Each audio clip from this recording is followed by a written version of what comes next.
Assalamualaikum warahmatullahi wabarakatuh. Bapak Ibu, alhamdulillah kita berjumpa kembali dalam kajian rutin Yayasan Pendidikan As-Salam Jalan Merpati nomor 4 Sampang, Madura.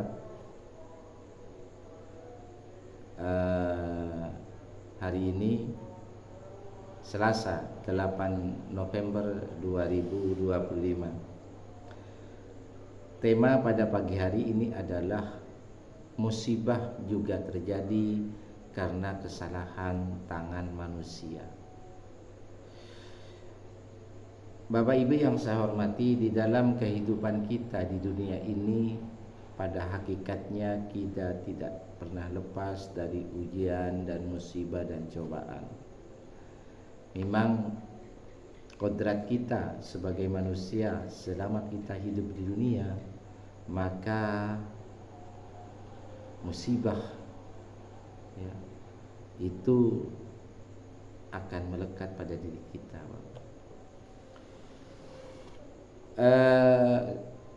Sebenarnya seperti yang saya katakan kemarin, bahwa musibah itu tidak hanya berupa keburukan, tetapi juga berupa kenikmatan atau kesenangan. Namun demikian, bahwa musibah itu ada dua macam terjadinya. Yang pertama atas kehendak Allah atau takdir Allah. Sementara yang kedua adalah yaitu terjadi karena ulah kita, kesalahan tangan kita sebagai manusia. Jadi musibah itu terjadi baik yang kecil maupun yang besar. Itu adalah konsekuensi langsung dari tindakan, dosa, kesalahan yang telah dilakukan oleh kita sebagai manusia.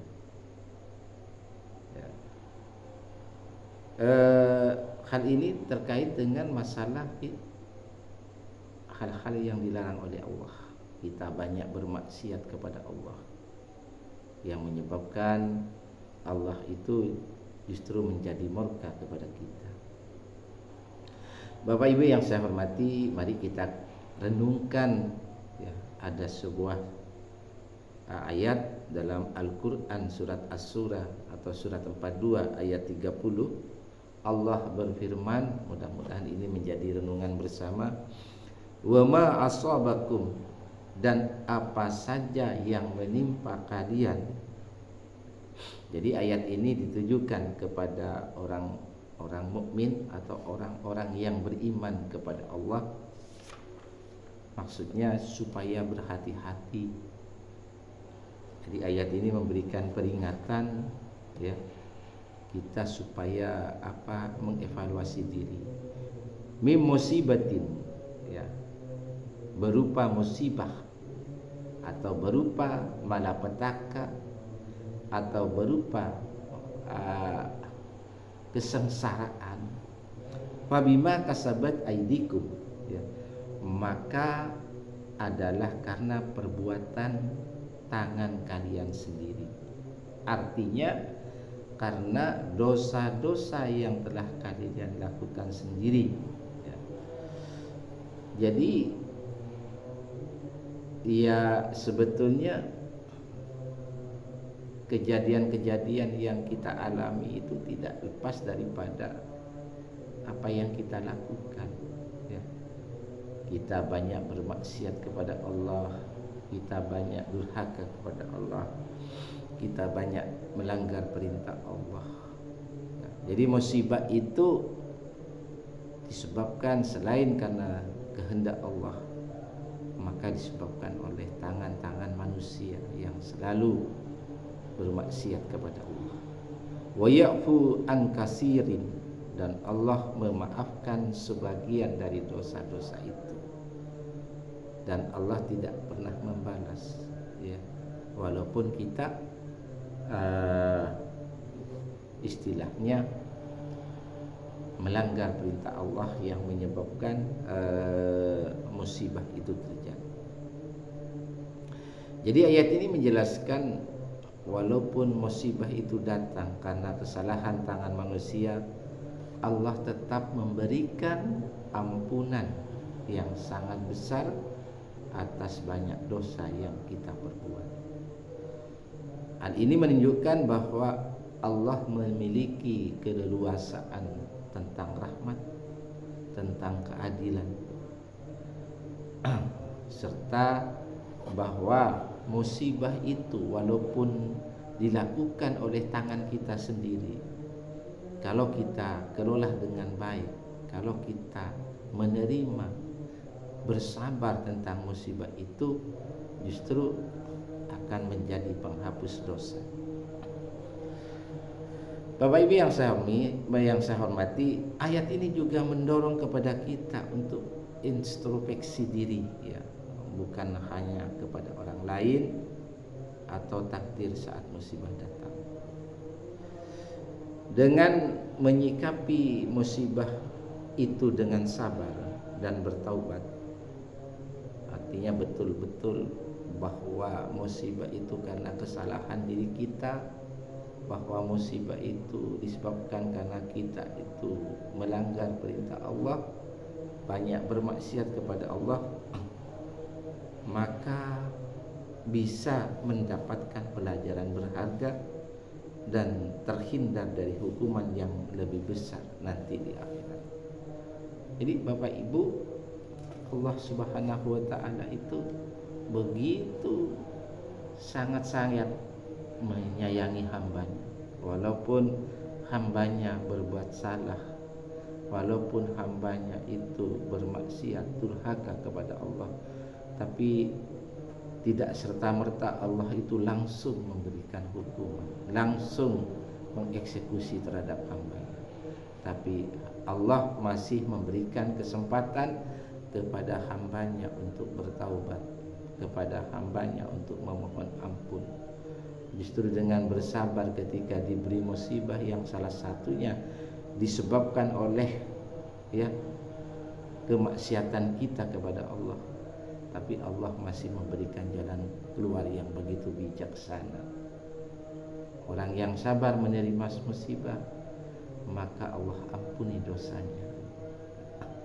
Ada sebuah hadis riwayat Bukhari Muslim, riwayat Bukhari, Rasulullah bersabda, tidaklah suatu keletihan, penyakit, kesusahan, kesedihan, kezaliman, kesempitan, bahkan sepotong duri pun yang menusuk seorang muslim, melainkan dengan hal itu Allah menghapus dosa-dosanya. Jadi kalau kita bersabar terhadap suatu musibah, ya, dan bersyukur terhadap musibah yang berupa kenikmatan, maka insya Allah Allah akan menghapus dosa-dosa itu. Allah juga menunda hukuman bagi manusia yang zalim hingga waktu yang ditentukan. Jadi walaupun kita itu durhaka kepada Allah, bermaksiat kepada Allah, yang menyebabkan Allah menurunkan musibah, ya, tapi Allah tidak tidak memberikan hukuman pada waktu itu. Allah berikan nanti ketika kita ada di akhirat. Bapak Ibu yang saya hormati, dari ayat ini bahwa Allah juga akan membalas setiap perbuatan hamba, karena Allah Maha melihat keadaan hambanya, baik yang taat maupun yang durhaka. Bapak Ibu yang saya hormati, mari kita lihat di dalam surat Fatir ayat 45. Allah berfirman, walau yu'akhidullahu nasa bima kasabu, dan kalau sekiranya Allah menyiksa manusia, ya, karena maksiat yang telah dikerjakan, ma taraka ala dhahriha min dabbatin, niscaya dia tidak akan meninggalkan di atas permukaan bumi suatu makhluk pun. Walaki yuakhiruhum ila ajalin musamma, akan tetapi Allah menangguhkan penyiksaan mereka sampai waktu yang tertentu, yaitu pada hari kiamat. Fa idza jaa ajalahum fa innallaha kana bi ibadihi basiran.